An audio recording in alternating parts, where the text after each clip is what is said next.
one of the big trends we're going to see going forward is this rise of the career portfolio. People moving away from the concept of just working for one employer for several years at a time and moving from company A to company B and progressing through their career in that sort of linear way. What we're going to see is a little bit more of a career mind map of opportunities coming around the individual, because people are looking for more from their work life. They're looking for more opportunities to build and grow, and people are looking for opportunities to really build out different sources of income and different work experiences so that they become a more attractive executive in the longer term.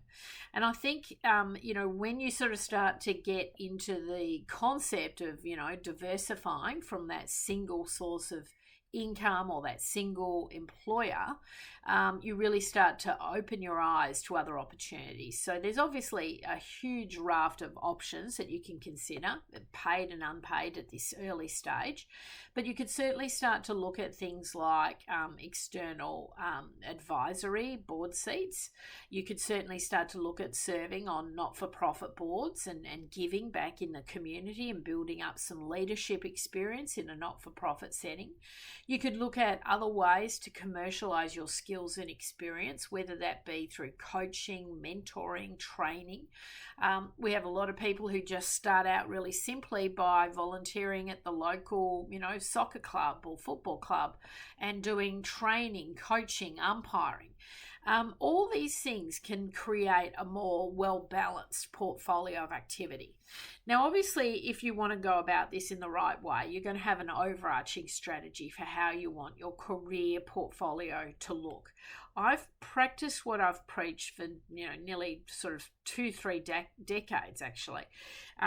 Putting together activity that complements each other to create a complete ecosystem that sits around me. So as I think about the activity I want to do in 2025, I'm going to be doing obviously board search. I'm going to be doing some private business mentoring. I'm going to be doing some capital raising. I'm going to be doing some business advisory work. And I'm thinking about how that would all kind of come together, how I want to operate in the year ahead, and then, of course, what types of engagements would complement with each other.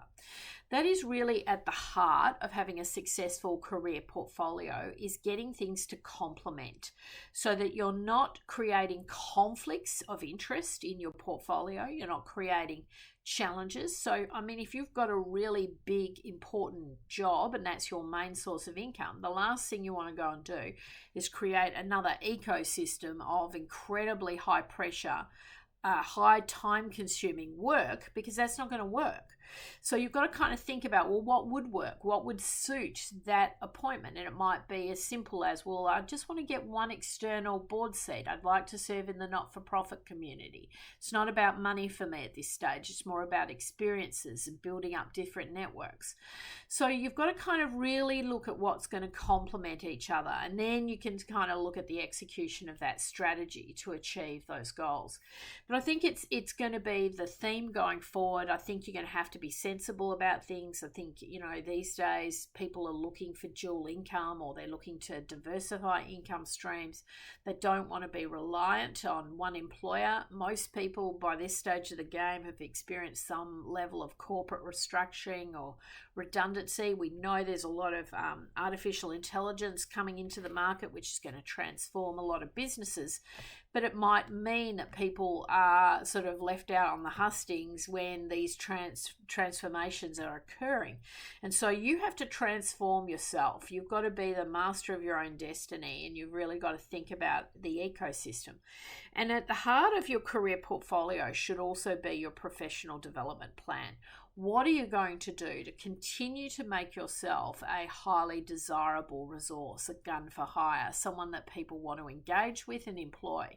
And so thinking about the skills that you're going to need in the decade ahead and really starting to plan for that. And again, not resting on the laurels, not waiting for a company to put you on a training course. Over the next sort of 6-12 months, I'm going to be doing quite a lot of professional development myself. I'm doing mediation automation training. I'm doing artificial intelligence training. I want to understand more about AI and ethics in the boardroom. I want to understand more about ESG in the boardroom and ESG reporting. So these are things I've got to get up to speed with. And so I've got my kind of game plan for the year ahead. What do I need to do to achieve the goals? And of course, what do I need to do to be able to service those clients extremely well in my ecosystem? So perfect timing to get the planning done. Career portfolios are definitely the way that the trend is going.